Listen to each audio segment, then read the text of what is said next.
एक बार की बात है कि हंस और कौवे में एक शर्त लगती है।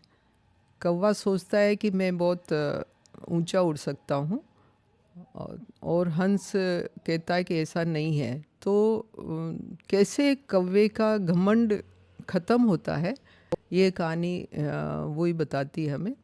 महाभारत के युद्ध में जो राजा शल्य होते हैं, नकुल और सहदेव के मामा होते हैं वैसे वो, और जो शल्य राजा होते हैं वो कर्ण के सारथी बनते हैं। कौरवों की सेना में जो कर्ण होता है राजा, उसके सारथी बनते हैं। उस युद्ध के दौरान ही राजा शल्य एक कर्ण को एक कहानी सुनाना चाहते हैं कि कैसे हम किसी का जो अन्न खाते हैं, हमारा मन भी वैसे ही होता है और हम वैसे ही काम करते हैं जैसा हम अन्न खाएंगे। तो मैं तुम्हें एक कहानी सुनाता हूँ। तो कर्ण ने कहा कि चले सुनाइए। तो एक बार एक जो कौवा होता है, एक कोई धनवान व्यक्ति होता है, वेश्य होता है, उसके घर पे मुंडेर पे ही बैठा रहता है। और उस वेश्य धनी होता है, धर्मात्मा भी होता है, लेकिन वो जब भी खाना खाता है और जो जूठा बच जाता है वो उस कौवे को डाल देता है। तो जूठन खा के कौवा बड़ा हेल्दी तो होता ही है, लेकिन घमंडी भी हो जाता है, साथ में उसको बहुत अहंकार हो जाता है। तो एक बार मानसरोवर से किसी तालाब के किनारे जो हंस आए हुए थे, उनके साथ वो कौवा भी बैठा था और बात कर रहा था। तो कौवे ने कहा हंस को कि मैं तुमसे भी बहुत तेज़ गति से उड़ सकता हूँ, इवन गरुड़ से भी तेज़ गति से उड़ सकता हूँ। तो हंस ने कहा कि रहने दो, ऐसा नहीं होता है। तो कौवा बोलने लगा कि नहीं, मैंने 101 तरह की उड़ानें सीखी है। ऊपर भी जा सकता हूँ, नीचे भी जाता हूँ, दाहिने भी जाता हूँ, बाइने भी जाता हूँ, और सब तरफ से मैं बहुत अच्छी तरह से उड़ान कर सकता हूँ। तो अपना एक प्रतियोगिता हो जाए, एक कंपटीशन हो जाए। तो हंस ने कहा रहने दो, कंपटीशन की कोई ज़रूरत नहीं है, तुम नहीं उड़ पाओगे। तो कौवा चूँकि उसको घमंड था, तो उसने कहा नहीं नहीं, कैसे नहीं उड़ पाऊँगा, तुम मेरे से डर रहे हो और मेरे साथ कॉम्पीट नहीं करना चाहते हो और घबरा रहे हो शायद, इसीलिए तुम कह रहे हो कि नहीं उड़ सकते। तो हंस ने कहा चलो उड़ान कर लेते हैं, क्या फ़र्क पड़ता है। तो दोनों उड़ान शुरू करते हैं समुद्र पे।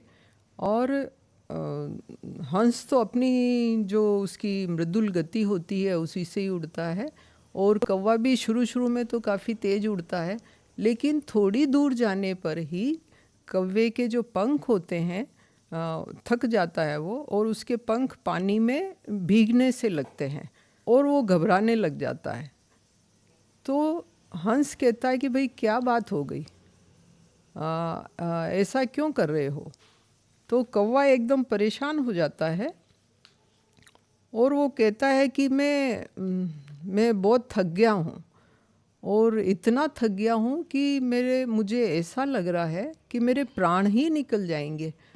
तो वो तो मैं ऐसे ही काम काम कर रहा था, क्योंकि मैं ऐसे ही अन्न खाता हूँ, तो मेरा मन भी ऐसे ही हो गया था और घमंड भी हो गया था। तो अब तुम किसी तरह से मेरे प्राण बचा लो। तो हंस ने कहा नहीं नहीं, उड़ो ना, अभी तो कितनी तरह की उड़ान तुम बता रहे थे, अभी तो कुछ भी नहीं हुई है। तो कौवे ने कहा कि नहीं नहीं, मेरे से गलती हो गई, तुम मेरे प्राण बचा लो, मैं बहुत थक गया हूँ। तो उसके बाद जो हंस होता है उसको अपनी पीठ पे बिठाता है और फिर किनारे पे लेके आता है। तो इस तरह से कौवे का घमंड चूर हो जाता है।